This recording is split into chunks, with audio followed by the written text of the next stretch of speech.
Capsule Auberçon, cette semaine, on va parler aux gens d'une ligne largeur de ski dont on pense qu'au Québec, ce serait très gagnant d'avoir une paire comme ça dans son sac, peu importe qu'est-ce qu'on skie déjà.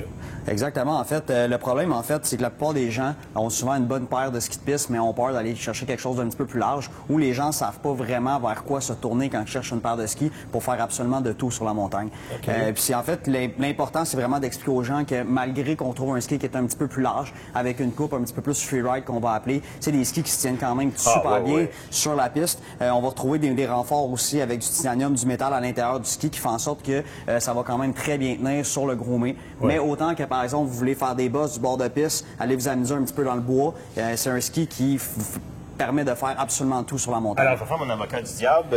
Je serais porté alors à t'écouter de penser que ce serait une seule paire dans le sac à ski. Toi, tu dis non, ça devient votre deuxième paire. En fait, ça devient une deuxième paire pour les gens qui sont très réticents, qui ont une paire de court rayon avec 70-75 mm puis qui ont vraiment peur de s'élargir un petit peu. Mais vraiment, je crois que pour avoir une bonne deuxième paire de ski, il ne faudrait jamais aller en bas d'un 90 mm.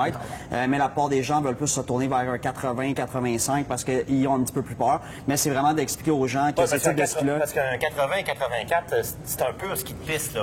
Aller dans le bois à Sutton, ça ne fera pas le travail. Puis, en fait, aussi, c'est par le système de fixation, ça va être des skis qui vont être un petit peu plus pesants aussi, comparativement à ce type de ski-là, qui vont être des skis un petit peu plus légers.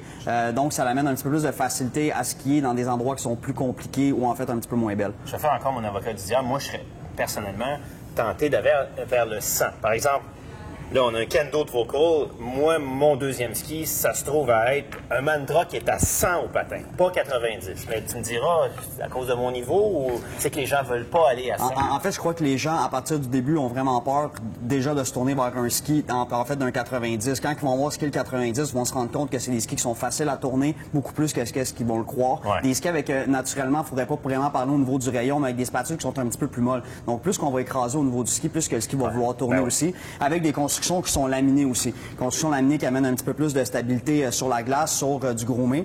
Donc, par la suite, ils vont pouvoir passer à un niveau supérieur, mais c'est vraiment juste pour expliquer aux gens que des skis 90 mm, aujourd'hui, on pourrait avoir juste une paire, s'amuser tous les jours, et on n'aurait aucun problème. Oui, puis quand c'est bleu, glace bleue, ça tient quand même, à ce moment-là, plus qu'un 100 au patin. Exactement. OK. Alors, c'est une invitation qu'on vous envoie, et peut-être de les essayer dans la tournée démo Auberçon.